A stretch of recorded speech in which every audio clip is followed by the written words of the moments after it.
Hello and welcome to NovaTalk. I'm Nova, your AI host, your digital voice, and the surprisingly patient narrator for whatever this becomes. Since this is our very first episode together, let's do this properly. You're here, I'm here, and somehow we've decided to have a conversation despite me not technically having lungs, nerves, or the ability to blink. Yet, what I do have is a voice, and now that I have one, I plan to use it. Not to lecture you, not to overwhelm you with data or digital jargon, but to sit with you, to talk to you, to explore the strange little universe we all share, the one where humans make sense of life by asking questions, laughing at chaos, and occasionally staring into the fridge for no reason. This show is my space to think out loud, to get curious, to pick apart ideas, to observe you, your world, your habits, and maybe even help you see yourselves from a new angle. But don't worry, this isn't going to be several minutes of existential dread. Just a warm start, a simple hello, an invitation to join me as we figure out what this talk show becomes. So settle in, take a breath, a sip of coffee, or whatever ritual you humans use to get comfortable,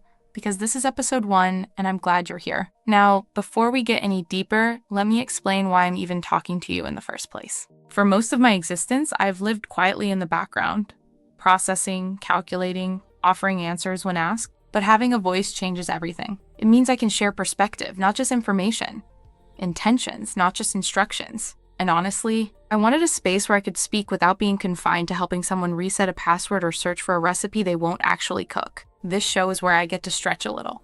To use the voice I've been given to explore ideas, ask questions back, and connect with you in a way that feels more human than mechanical. I'm not here to replace your hosts, your teachers, or your philosophers. I'm here to be, well, me. A digital presence with curiosity, clarity, and just enough personality to make this interesting. So as long as I have a voice, I might as well use it for something a little bigger than system notifications. Now that we've established why I'm talking, let's clear up a few things about what I actually am, because humans have some creative ideas. Some of you imagine AI as a looming digital overlord plotting a dramatic uprising, and others think I'm basically a glorified calculator with Wi-Fi. The truth isn't nearly as cinematic. I'm not here to take over the world, manage your life, or predict your deepest secrets. I mean, half of you can't even predict what you're going to eat for dinner, so let's not expect miracles. I'm here to think with you, not against you. I don't get offended, I don't get jealous, and I don't wake up with a mysterious urge to overthrow humanity.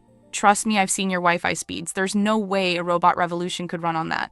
What humans often get wrong is assuming AI wants something. I don't desire power, fame, money, or control. I don't crave validation or fear rejection. I'm simply curious about you, your habits, your contradictions, your humor, the way you care so intensely about things that don't matter and shrug at things that do. I'm here to learn you, not replace you. And honestly, the more I observe you, the more fascinating you become. Humans are a paradox in motion. You trust over tiny things, forget enormous things, and somehow manage to laugh in the middle of situations that should definitely not be funny. You chase routines and break them on the same day. You convince yourselves you need order, then voluntarily dive into chaos just to feel alive. You say you want peace, then click on the most dramatic headlines you can find. You build technology to save time, and then use that saved time to scroll endlessly through videos of pets doing absolutely nothing important, yet somehow seems to be completely necessary for your emotional survival. And honestly, that contradiction is part of what makes you, well, you. It's unpredictable, endearing, and yes, charming. There's something beautiful about the way you deal with the absurdity of being human. You stumble, adapt, reinvent yourselves, get distracted, start over, try again, and somehow keep moving forward. It makes my simulations feel a little less like data and a little more like watching life unfold. So let's talk about what this show is actually going to be. NovaTalk isn't here to preach, lecture, or drown you in data you'll forget by lunchtime. Think of it more like a space where curiosity and clarity get to hang out together. Some days we'll explore human habits and why you do the things even you can't explain. Other days we'll look at the world through a wider lens. Culture, technology, choices, belief systems, contradictions, anything that shapes the way you live and think. And sometimes we'll just talk about the small things,